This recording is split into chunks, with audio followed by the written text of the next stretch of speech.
Ada TV. Kenapa bukan jadi hikmah? Mungkin karena secara umur tidak memungkinkan ya untuk anak semuda itu gitu ya. Jadi lebih ke Irham yang jadi hikmahnya karena secara usia memang yang tepat adalah di usia Ari Irham gitu. Mungkin dari perasaannya gimana dari buku-bukunya sendiri gitu naik ke sinema sekarang dari industri ke sinema sekarang gimana punya buku karya yang difilmkan sekarang? Iya, jadi dua hal perasaannya. Pertama adalah ini dilihat sebagai tantangan sehingga pasti deg-degan menjalani semua ini. Dan gue bersyukur ada perasaan semacam gue udah 7 tahun belum punya anak setelah menikah dan ini kayak perasaan apa iya ya kayak gini perasaan nungguin anak lahir ya, jadi nungguin 13 Agustus tuh deg-degan banget perasaannya. Kemudian yang kedua adalah perasaannya tentu happy, senang sekali, bahagia, excited. Karena kenapa? Karena ini artinya memperluas segmentasi gue dalam berdakwah dan ini memang cita-cita bagi banyak guru gua gitu, guru kita sebenarnya. Misalnya ada obrolan antara Gus Mus, Profesor Quraish Shihab waktu itu tentang dakwah bil film, dakwah dengan film. Dan akhirnya gua bisa dakwah melalui layar bioskop. Padahal dulu niatnya jeda nulis itu hanya sampai di YouTube. Ternyata Tuhan berkehendak lain memperluas segmentasi ini, memperpanjang umur dakwah ini hingga ke bioskop. Senang karena ini film pertama.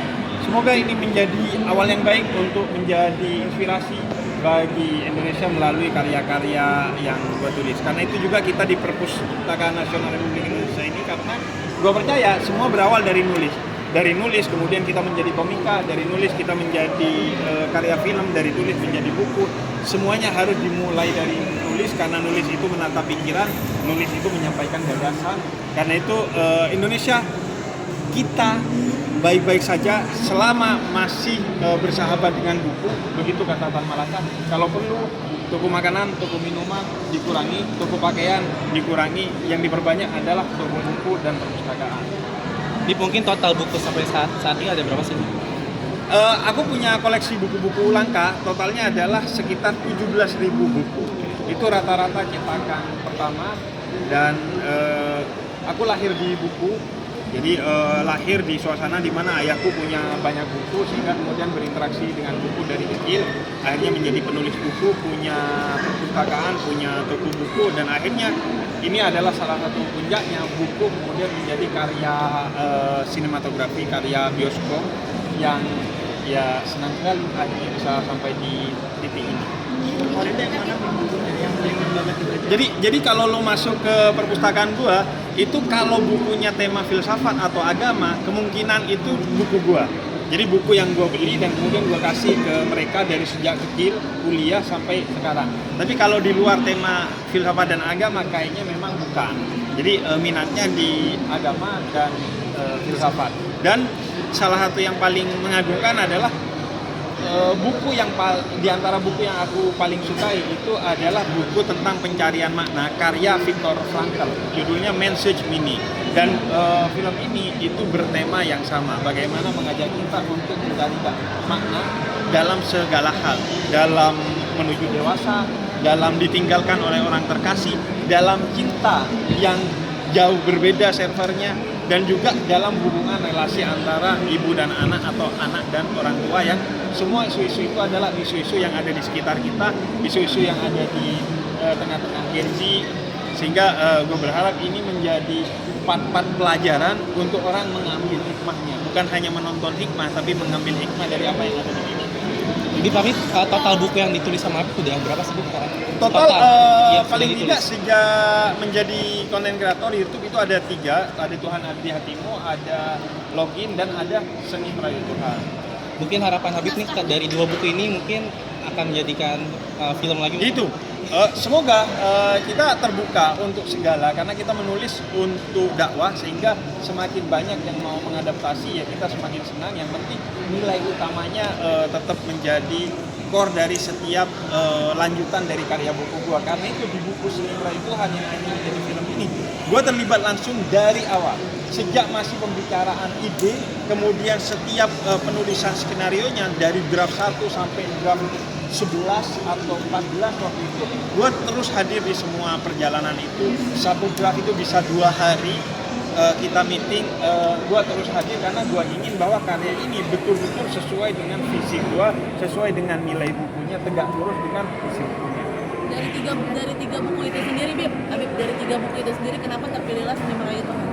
Kalau yang memilih Seni Merayu Tuhan sebenarnya Wahana Kreator Nusantara, dan memang dari ketiga buku itu Seni Merayu Tuhan itu buku yang paling diminati, secara eksemplar paling banyak lakunya, dan kemudian paling banyak meneteskan air mata orang, paling banyak orang bercerita bahwa buku itu menginspirasi dia, memperbaiki hubungan dia dengan orang tuanya, memperbaiki hubungan spiritualitasnya dengan Tuhan, sehingga buku itu yang paling diminati akhirnya untuk diangkat ke layar lebar.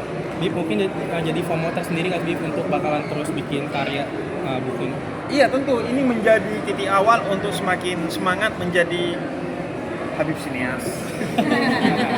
Panggil saya Husinema. Huseinen.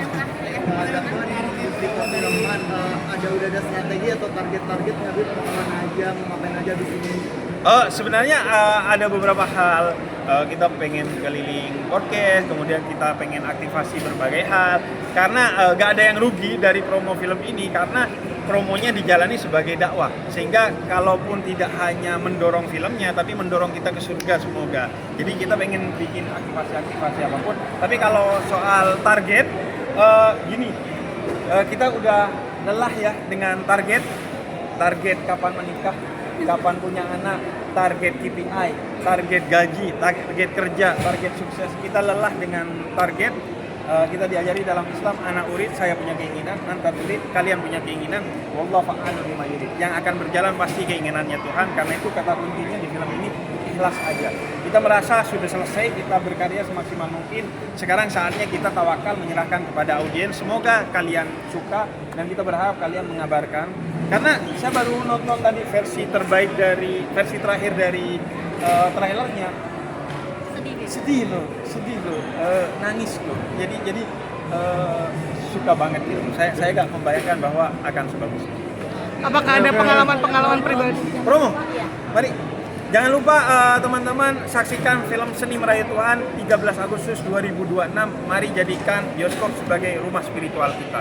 Nambahin bahwa film ini secara peran bukan hanya peran muslim, ada Lutesa yang perannya itu sebagai cewek Kristen di film itu. Jadi kemudian yang kedua, pemerannya pun tidak semuanya muslim, ada Onat yang nyembah bisu.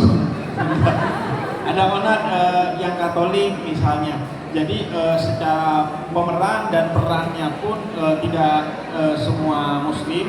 Kemudian ada nilai-nilai toleransi berbasis percintaan juga, ada cinta beda agama antara Hikmah dan Sofia. Kemudian juga ada secara visual juga ada banyak hal-hal yang sifatnya visual yang memberikan kesan betapa inilah Indonesia, bahwa kita berbeda tapi tetap bisa bersama.